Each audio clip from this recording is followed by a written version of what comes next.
Hello, this is Dale on this Sunday, June 14th. It's Flag Day, and I'm joined by my fellow patriot and patriotic kind of person. What's his name? Mike Jones. Okay. Yes, it's Sunday, Sunday, Sunday. Right. Yes. So we've got a couple things for you that are a little different today, and one of them is we've been getting some feedback from a few people who have said, "Oh, I just really wish that you'd just do short videos, just little tiny short videos, like 5 or 6 seconds, and it was just the headlines. And couldn't you possibly do?" Well, okay. So what we did is we prepared a little short headline thing. Now we're going to play this and see what you think about it, and then we're going to post it separately. And if a number of people click on it and seem to enjoy it, then we'll do it again. Otherwise, we're not going to do it again. But I think it's kind of interesting, and it's a slightly different variation on the news, and it's shorter for those of you with limited time. I was going to say short attention span, but that's not very nice. Okay. Yes. Go ahead and play that for them, Mike. Those of you with attention deficit disorder will really like this one because it never spends any time in one place too long. Yes. No, what did he just say, Marge? Okay, go ahead, Mike. Yes. This is Dale Matthews, editor of badcounty.com, with headlines for June 14 to 20, 2015. County Legal Counsel Wally Hicks officially warns the commissioners to stop breaking the law. He repeats what badcounty.com said all along: any meeting must be open to the public.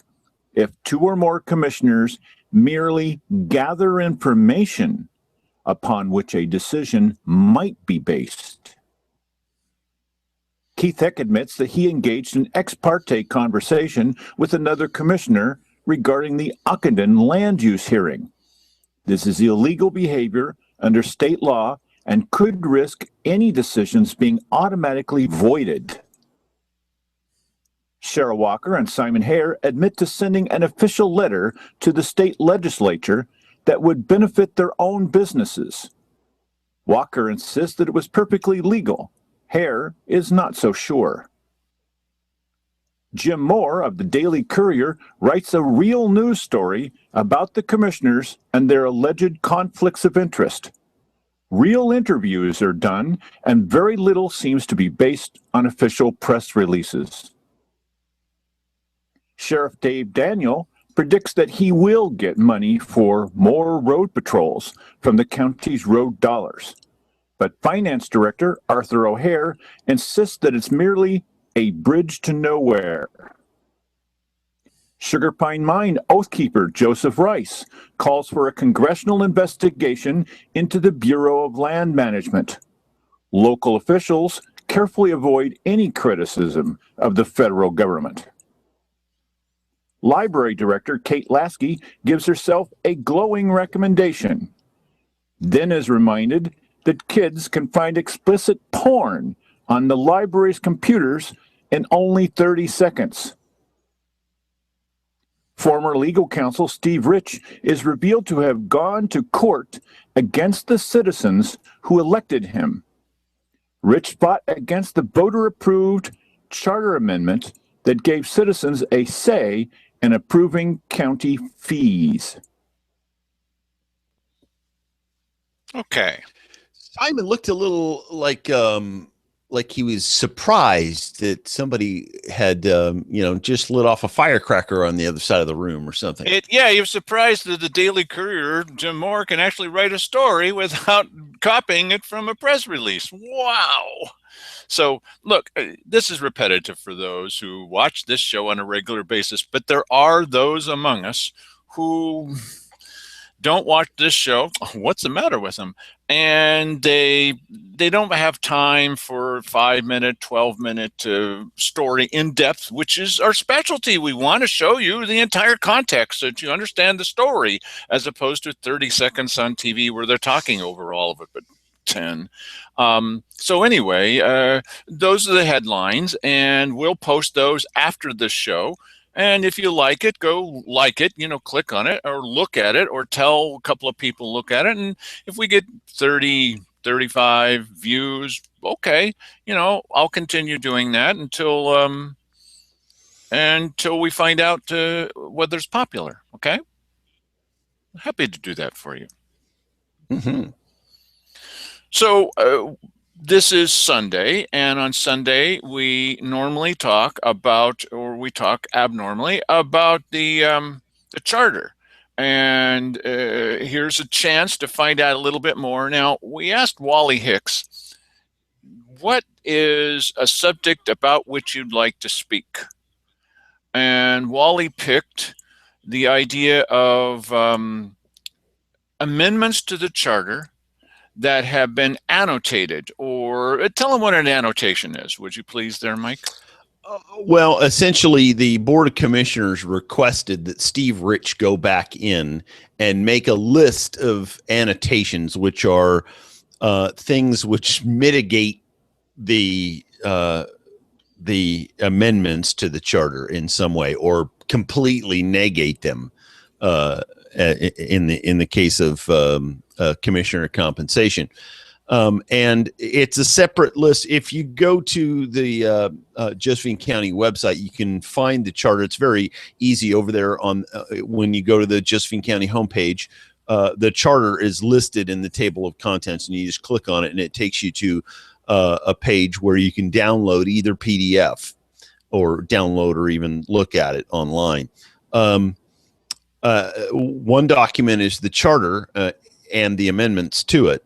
And then the second one is the annotations, which lists all of the case law that is cited when, either erasing paring parts down of the charter, yes. Yeah, paring down the effect, eroding, as it were. Eroding, they have used that word, yes. The effectiveness of the charter, or completely, hobbling it. Well, Wally picked the one. There are several of them, but he picked the one as a perfect example about fees. The general idea was that the population, they have to work hard to do this, to make an amendment to the charter.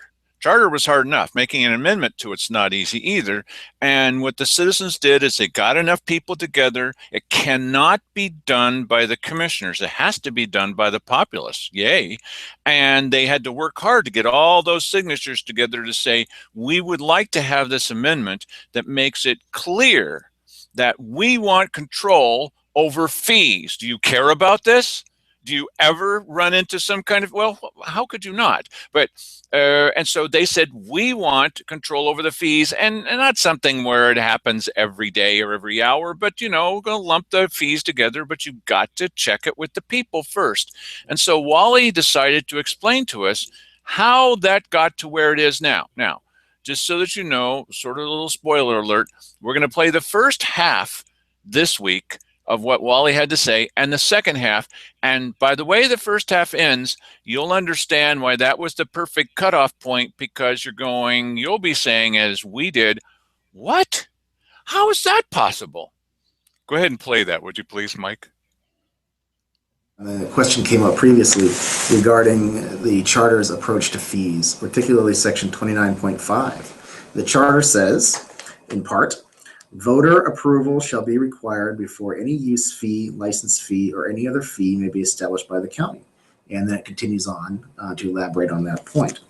So, Mike in particular had been asking about this, and I said we would talk about that in the context of declaratory judgment and what has occurred since the time that was passed. And that looks like it was in 1986 is when that provision 29.5 went into the charter.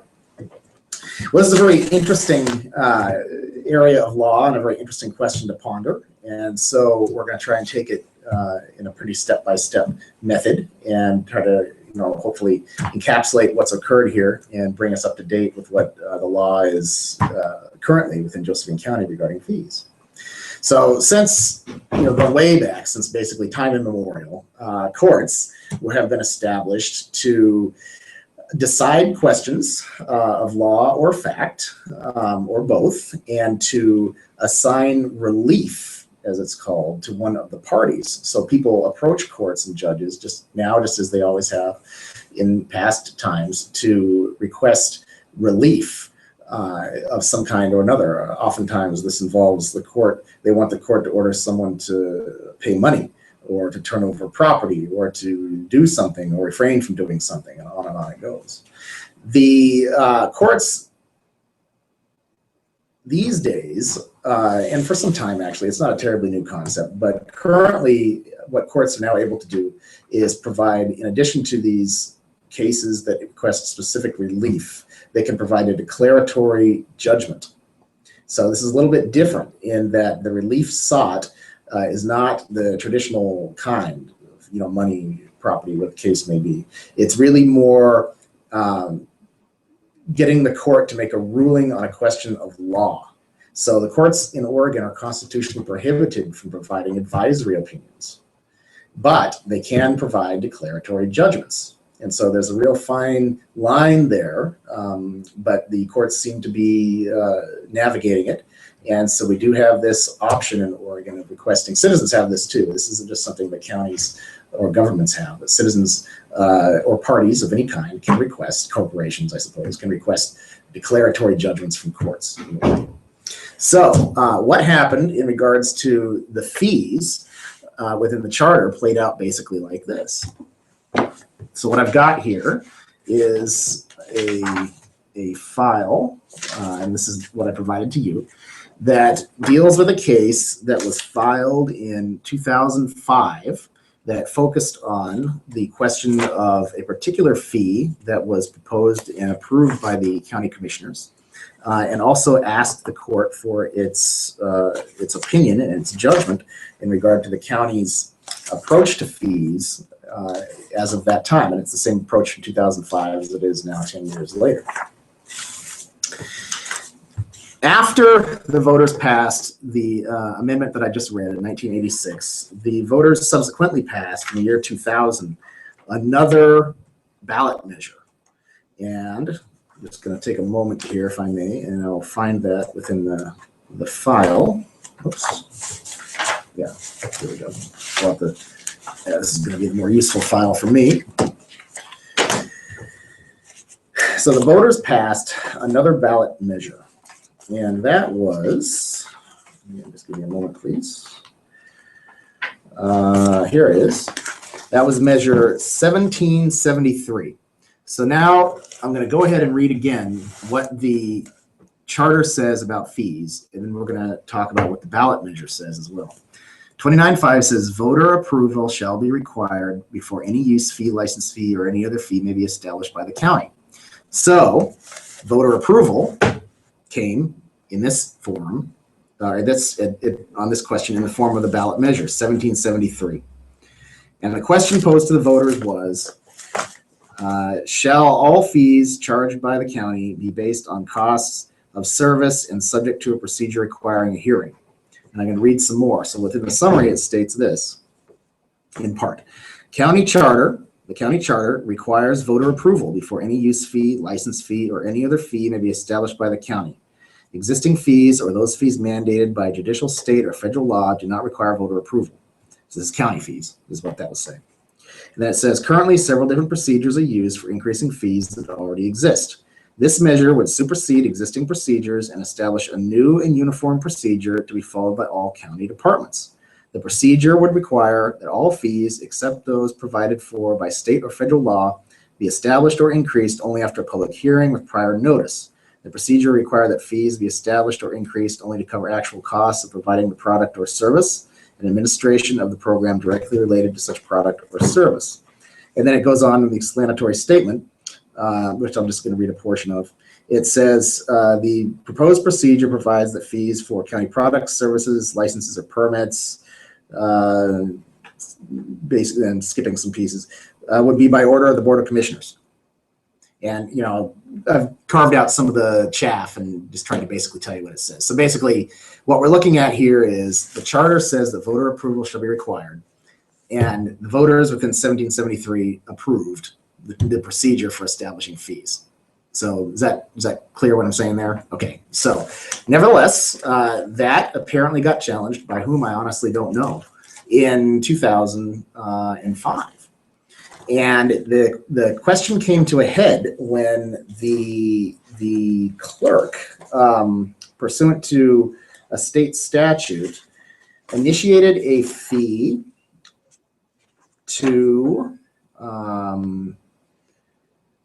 it was the Public Land Corner Preservation Fund. So he established a fee of $10 to be collected for administering the Public Land Corner Preservation Fund. And that apparently drew a challenge, though it did not draw a plaintiff in court, at least not by whomever it was that was arguing about the validity of that fee pursuant to the charter. So what the commissioners and their legal counsel decided to do in that era was look back at what the law says. And it turns out that in 2003, the Oregon legislature enacted House Bill 2581, which amended Oregon Revised Statute 33710, which expanded the scope of declaratory judgments that could be filed by governments. The new measure did not create a new form of action, but it did allow for governments to basically file for declaratory judgment, ask for declaratory judgment on a whole host of matters that they previously had not been allowed to inquire about. And so based upon that newly created law, Oregon Revised Statute 33710, the commissioners, enacted through the legal counsel, the commissioners did file a petition for relief asking the court basically what the law was in this situation. We filed for a declaratory judgment. Remember I was saying that was a different kind of case than the traditional ones that typically get filed. And that's what I provided to you in your packet. So I'm not going to read the whole thing to you here. I mean, I can, but I think that we would probably lose interest pretty quickly in a lot of the legalese. But I'll just hit some of the high points. So on 14 July 2005, the legal counsel filed an affidavit, and he stated that he has reviewed the law, ORS 33710 and 720, and that he has the basis then to file a declaratory judgment, because he declares here, and this is a requirement of the law, that there exists a justicable controversy, meaning that the courts have this doctrine that, and it's well-founded in the concept that judges are not supposed to be creating law, they're supposed to be deciding cases. So they have this concept of standing, and part of that is that what they call it is you must have two hands clapping. You can't have a case in which only one person is arguing. See, there have to be two people arguing, or two parties arguing against each other for the court to really get engaged in the question. And they interpret that a variety of different ways. But essentially what they're looking for is, with this question of justicable controversy, are there two people arguing, or rather, or is someone just asking for an advisory opinion, which, as I said, is not allowed pursuant to the Constitution or traditional concepts of jurisprudence. Anyway, so he said that there was a justicable controversy. It sounds like there was a political question playing out at the time that he describes in later court filings. And on that basis, the court did decide to hear the case. Well, who would the two parties be? We're getting there. Yeah. I will remember that. But if I don't, you can ask me that again, because we're going to, like I said, we're going to try and take this step by step. And then, we're getting to that point. Okay. So then he moves the court on 14 July 2005 for an order directing service of notice of summons to all the parties interested in the publication. Now, at this point, the case is called, and the case throughout its entire existence was called as follows. And this I will read in its entirety so that people hear this and know the actuality. It says, so this is what is in the caption. Filed in the Circuit Court of the State of Oregon for Josephine County in the matter of the petition of Jim Riddle, Dwight F. Ellis, and Jim Raffenberg as the Board of County Commissioners of Josephine County, a political subdivision of the state of Oregon, for a judicial examination and judgment of the court as to the validity of the order of the Board of the County Commissioners establishing fees to be collected for the Public Land Corner Preservation Fund. So that's what it says. That's the caption that heads this case, and filed on the legal counsel's letterhead. And so anyway, he asks for an order directing that he can provide notice to the public, and he does that pursuant to a law. It's ORS 33-720, paragraph 2, which basically says file in notify the public through the newspapers. It's kind of how he does it. Just, I'm oversimplifying, but that's basically what he was provided, what he was supposed to do. They did. He then files a petition, and the board, rather, or it's really the board is the party here, being represented then by council. And he says that he wants to determine the validity of the order of the Board of Commissioners to enact an order establishing fees for the benefit of the public lands. And he also asks for the regularity and legality of the actions of the board in so doing. And by doing that, he touches on the larger question of whether the board is in violation of the charter, to sum it up, basically, or whether this concept of the charter requires voter approval, the voters approve the process, does that stand up in court? So that's what he's asking for by that. And he does even reference specifically by Order 2000-25, the board set a procedure for establishing fees. So in fact, he says on May 16, 2000, the board submitted to the voters of the county ballot measure 1773, a uniform procedure for setting fees charged by the county. And that passed. And then he says by Board Order 2000-25, the board set the procedure for establishing fees to take effect upon approval by the voters. The measure did pass, and the Order 2000-25 became effective by that approval. He provides copies of the measure, and so in that way, he's asking the court whether not just this particular fee is lawful, but whether the whole approach to establishing fees is lawful through this declaratory judgment process. Anyway, so they put out the notice and summons. That involved being, the court acknowledged that the notice and summons was served on all parties, meaning the public, in interest by publication of such notice for at least once a week for 3 successive weeks in the newspaper of general circulation published in Josephine County, Oregon. So then, apparently nobody replied. According to the court documents, it would seem that nobody responded to that, or otherwise appeared in court, or otherwise rendered anything official. I don't know if anyone did anything unofficial, but at least in terms of the court, from what the court saw, nothing happened.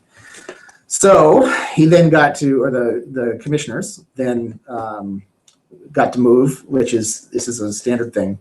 If the other hand doesn't really clap, then the court, then if there is a controversy, but the other hand doesn't seem to, for whatever reason, doesn't seem to be interested in fighting it out, then the petitioner then does get to move for an order of entry of defaults. Wow. Okay. So, I mean, I got a couple of questions. I guess if you're allowed to file for a default judgment, if the other side doesn't show up, then you can basically win without having to present your case. You win by default, which is both kinds of default. Yes. Okay. Yeah. Now, a few things. Now, I mean, it was kind of long and boring, but there was a couple of things that really jumped out at me here. Apparently, back around 2000, the people of the county were dumb enough to pass a measure that allowed them to say, okay, here's the procedure for putting fees forward without having to consult the voters, as is stated in the charter. Well, I'm going to ask you to I'm going to ask you to do me a small favor. What's that? Hold on to your questions for a moment. Let me say something about this process. I think it's going to put it in another light, and then your questions will be even more tart than they are now, okay? Mm-hmm. So Wally Hicks has this job where he's supposed to do 2 different things. He's supposed to represent us, and he's supposed to protect the county government, the government itself, the commissioners, from some kind of, as you've mentioned several times, Mike, from some kind of legal jeopardy. My judgment is that what he's done is being very careful how he says things and all the details he gave us details ad nauseum. You folks in the audience, you've been very patient with listening to all these details. Mike, too. Here's your reward. Thank you for being so patient. He's leading us straight up to the edge of this cliff, and we're looking out over this valley. And he says, there's what you need to look at. Okay, I'm going to go now. Good luck to you. And he gives us all the things that we need, surveyors, maps, and a telescope, and all this stuff. And then he's saying, oh, and this and this and this. And I'm asking him a little question here. I'm going to ask him more questions next week. But then, well, what about this? Oh, yes, right. And he gets this wry look on his face like, see, we're almost there. So here's a couple of points about it. And then Mike's going to have cogent questions.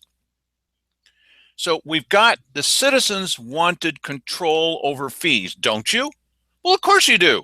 Okay, and they put it on the ballot, and it was passed as an amendment to the charter. Then somehow up comes this thing which is going to challenge that and its validity. Who places that new law on the ballot? The citizens? No. The commissioners placed it on there. You just remember one thing, if you will, Mike. Just play with me for a second. Remember, the commissioners don't like this part of the charter, okay? The commissioners don't like this part of the charter. Now, why would commissioners, if they don't like this part of the charter, why would they, on their own, it's not a citizen initiative, why would they place something on the ballot that could potentially bolster that or destroy that? Because they want to be able to raise fees at will. I mean, that's obvious, right? That was the reasoning for it. But somehow they put rosy enough language on it to sell it to the populace here. Exactly, and then the populace says, "Well, that seems like a good idea." It's sort of like those ordinances that were defeated by 80%. Why, we just want to keep things clean and safe and decrease the rats. But the more you looked at it, and the more that people stood up at the weekly business session, you guys, the more that people, well, no, wait a minute. At first, that looks really good. Why, this is, you could call it the most wonderful additional thing in the world, and don't forget to vote for this. And that's the title. You could. So they placed it on the ballot. And then, as soon as it was passed, they send Steve Rich out to go challenge it.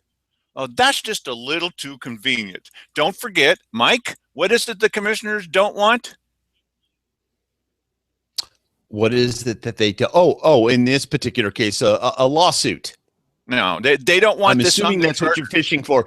No. If you want an answer from me, you're going to have to give it to me before we start the show. I did. I said, Mike, don't forget, they don't want this on the charter. Mike, what don't the commissioners want?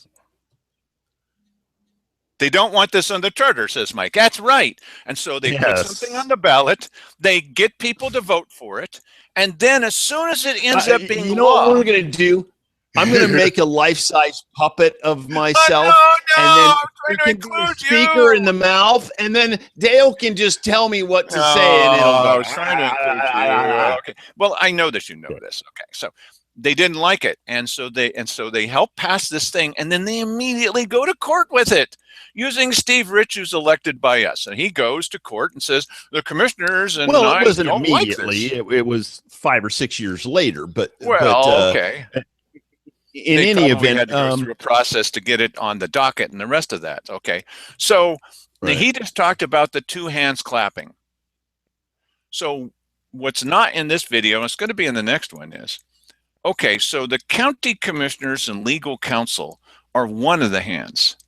Guess who the other hand was? Because we don't know. We don't even know. It's not even part of the record as far as Wally can find out who the plaintiff was. Who was the guy that or woman that complained about this in the first place? Was it Georgette Brown, the county clerk?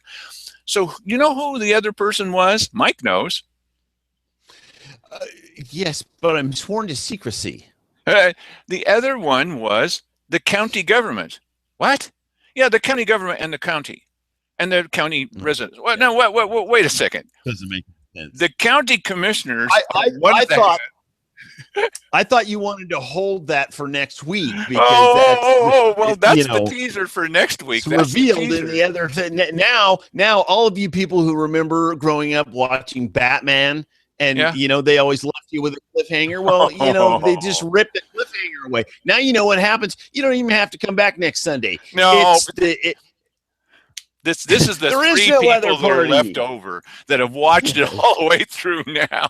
It's just the 3 or half a dozen people who sat through this.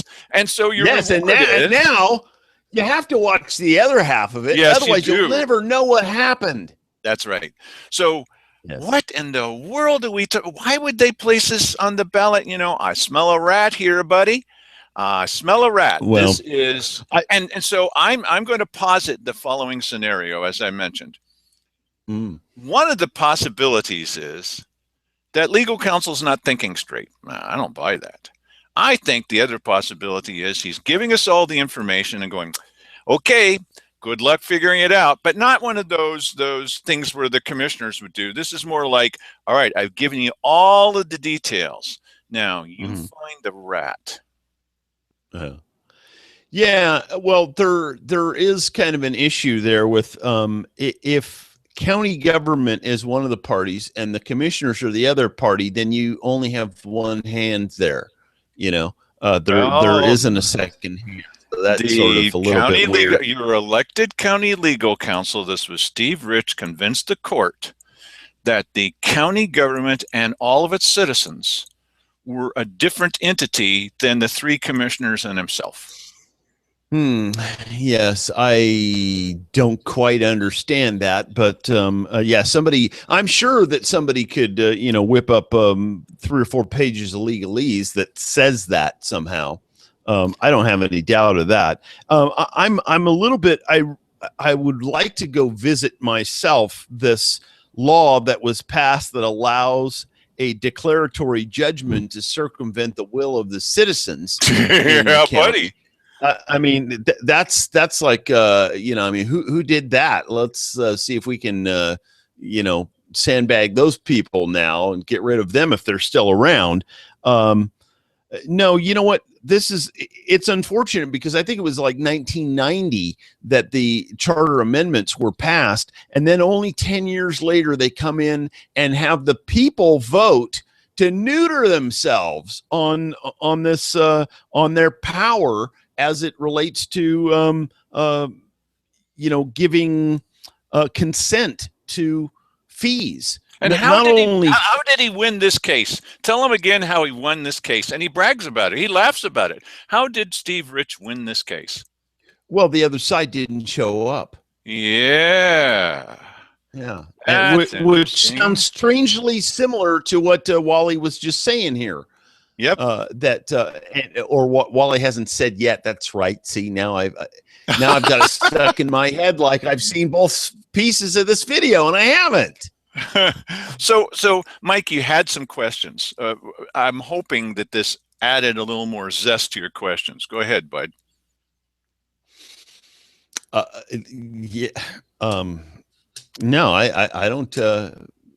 I don't see any more zestiness there. I just. No, you know what? I mean, this whole thing is a little. I would like to speak to some of the members of the board at that time and ask them what was their intent in filing for this declaratory judgment, because they wanted to know if this somehow a plan that they had to raise fees or change fees or add fees was not in violation of the charter somehow. And so that's what they wanted to do ostensibly. I mean, I'm assuming that they were doing that before then proposing a raise in fees or some new fees or something like that. Well, why do you think that every time that Steve Rich told us this story, he was laughing about it? You chopped out there for a second. Oh, sorry. Say that last part again. Why do you think that every time Steve Rich told the story, he was laughing about it, about how the people didn't get their control over fees because He went to court against the people who elected him, and then they didn't even bother to show up. With all the people that were interested in such things then, probably more than now, that nobody came, nobody thought to show up, nobody knew that it was happening, nobody bothered to get up out of their off the sofa and go and say anything or file anything. Really? I've lost the first part of that question there, because wasn't it somehow you wanted me to speculate on what Steve Rich was thinking or something like that at the No, it's time? more like, why? What does he always laugh about? Why is it so funny to this Oh, guy? I don't know. You know, to be honest, I don't have that much experience in hearing Steve Rich person to person there, so I don't. Okay. Or even I really, I've seen him about 4 times before I started getting involved in local politics. He showed up at a few weekly business sessions before he left. That's my only experience with the guy, so I don't know him. Well, he's now a legal counsel. He is a legal counsel up in the central part of the state on the coast. Mm-hmm. So he's still Lucky applying them. wares. Yeah. Well, we had him for 20 years. I wonder if he's working hard to undermine the citizens of that county. Well, there's a speculation for you. That's nice. Yes. It was dead clear to us what the citizens wanted. They want to control over their fees. Look, when Wally Hicks, he spent a lot of time when he gave me this 33 pages of documents. I mean, he supplied all the documents. He's never given us this much stuff before. I went and I paid for this. As Simon Harris said, it's going to cost you a lot of money to keep track of what your government is doing, Mr. Matthews. Really? Okay, so plus we're the most transparent government in the world, according to Simon Hare. Right. 25 cents per page. Really? That's what it costs? I mean, you look at a place like Staples. Staples has overhead. It's got people it's paying. It's got probably retirement benefits. It's got the lights and all this stuff in the bathrooms, everything else, and they can get a profit out of charging you 5 to 6 cents per page. Our county government can't do something like that, right? It costs 25 cents. And even though he gave this to me, I had to pay a research fee to the secretaries, to the board secretaries for this. I'm sorry. That's just stupid. That's just stupid. 25 cents per page. Okay, and yeah, and you're already paying their salaries. You bought that equipment that they're using. You bought all the paper. You bought all the toner. You're buying the lights that they're using, and they're charging us 25 cents per page. Right, and hello, fees. Okay. So there's just this little example, which is really all you need to know that any service government says that they're going to give you and it's going to be a fantastic deal. All you have to do is look at something like this and know that that is not true. Go over to Staples and buy your copies for 8 cents a copy or whatever, or buy your health care from somebody else, because by the time the government gets done handing it out to you, it's going to be you're going to have to pay a research fee and 25 cents a page. Now, do you have any questions now about the 10% skimmed off the top by this last levy? Why, that's just the cost of doing business, Mr. Matthews. Why, that's a wonderful deal. Why, who could possibly question that? Do you have any questions about that, Mike? Well, I mean, I've already said these questions a ton of times, but I mean, it's basically, you know what?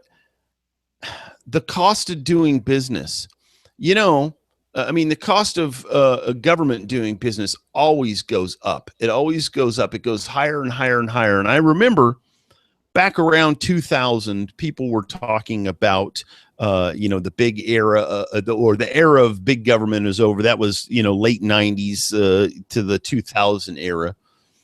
And so, we thought, okay, less government burden, less cost from government is a good thing for people. Well, since 2000, the size of our government has more than doubled. I think at the time in 2000, I thought, well, it's still too big by half now, but now it's 3 times that big. So this is what you get when you allow them to do whatever they want to do. And this ISF thing is part of them doing whatever it is that they want to do. Brand new bombers, never been used, go directly to mothballs. Directly. Yeah. Yeah. Well, that's corruption. That's crony capitalism, and it's welfare for you know, aircraft companies. Yes, which they don't need. I just got done. I was watching a video, Boeing talking about their new 787 Dreamliner. This thing is it's a composite aircraft, and the stresses that it can handle are unbelievable. The thing almost takes off vertically. I mean, it goes down the runway and then does almost a 90-degree climb. I mean, it's insane. And when I say 90 degree, that's crazy. 90 degrees like this. No, that's what the thing is doing. And they're going to sell.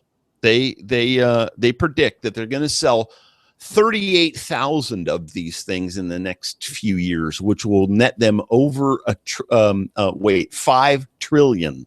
$5 trillion, not billion, $1 trillion. So they don't need any help.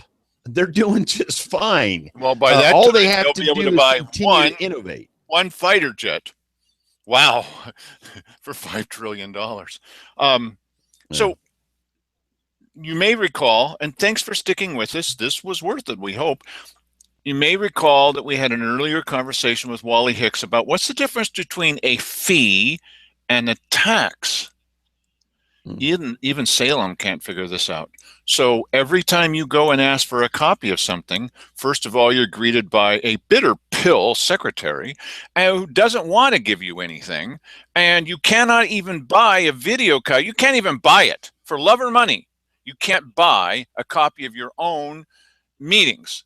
They won't sell them to you. Now, why would they not want to sell them to you? Okay.